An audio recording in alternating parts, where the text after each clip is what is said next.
Olá a todos, o meu nome é Estela da Silva Jesus, eu sou orientada pelo professor Dr. Ricardo Halak e curso Meteorologia no Instituto de Astronomia, Geofísica e Ciências Atmosféricas, e a minha pesquisa é sobre análise dinâmica e termodinâmica de tempestades de granizo na região metropolitana de São Paulo.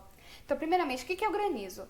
De acordo com a Organização Meteorológica Mundial, o granizo é a precipitação de partículas de gelo que podem ser transparentes ou parcialmente ou até completamente opacas e que pode ir de 5 a 50 milímetros de diâmetro.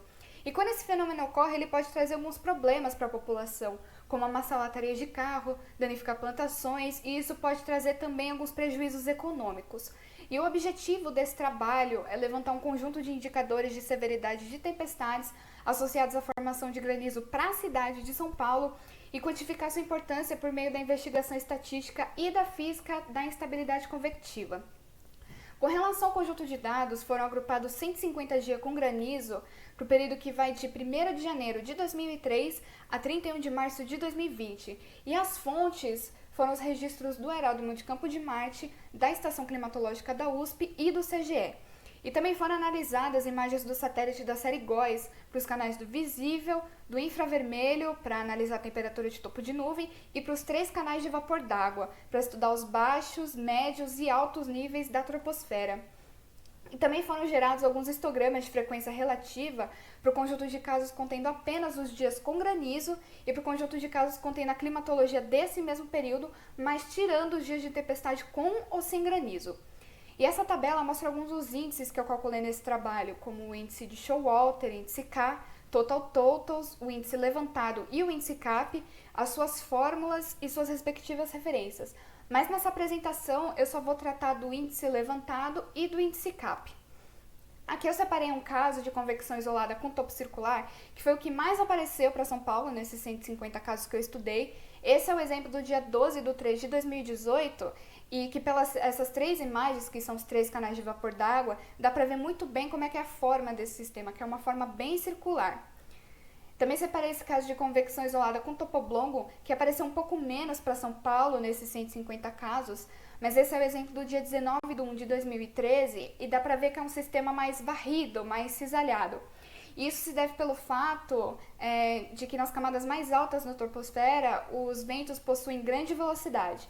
E eu botei esse diagrama do tipo Squirt-Log-P para essa mesma data, para mostrar que justamente nas camadas mais altas da atmosfera o vento realmente apresentava grande velocidade, o que deixa esse sistema com esse aspecto mais cisalhado, mais varrido.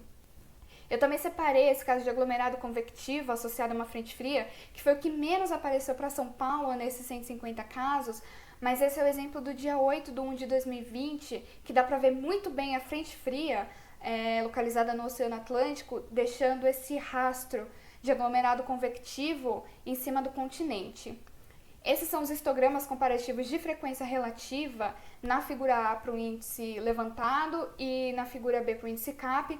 E nas duas, as barras em preto representam os dias com granizo e as barras em vermelho a climatologia desse mesmo período, mas tirando os dias de tempestade com ou sem granizo. E assim, já de cara dá para falar que os casos de granizo eles deslocam os índices para valores de convecção mais intensas. Como, por exemplo, na imagem do índice levantado, que tem uma gaussiana muito expressiva, dá para falar que 68% dos casos de granizo apresentam valores indo de -1 a -5, o que indica convecção severa. E para o índice CAP é a mesma coisa, é bem evidente que os casos de granizo apresentam valores de instabilidade. Então, assim, pode dizer que os índices de instabilidade apresentam certos padrões de valores para dias em que ocorrem tempestades de granizo, o que indica maior severidade convectiva. Além disso, a maioria dos casos de granizo está associada à convecção úmida profunda, atuando de maneira isolada só na cidade de São Paulo. E seria interessante ver se isso é um possível efeito de uma ilha de calor. E também falta comprovar a aderência das distribuições de frequência relativa nos modelos propostos de distribuição, como a curva gaussiana mostrada no item anterior, por meio de métodos estatísticos, como o teste de T-Student. Também analisar os possíveis efeitos dinâmicos proporcionados pelas condições atmosféricas sobre as células convectivas, como o cisalhamento vertical do vento e o entranhamento de ar seco nas tempestades, e comparar os dias com tempestade de granizo apenas para o conjunto de casos de tempestade sem granizo na cidade de São Paulo. Essas foram todas as referências que eu utilizei nesse trabalho, e é isso, muito obrigada!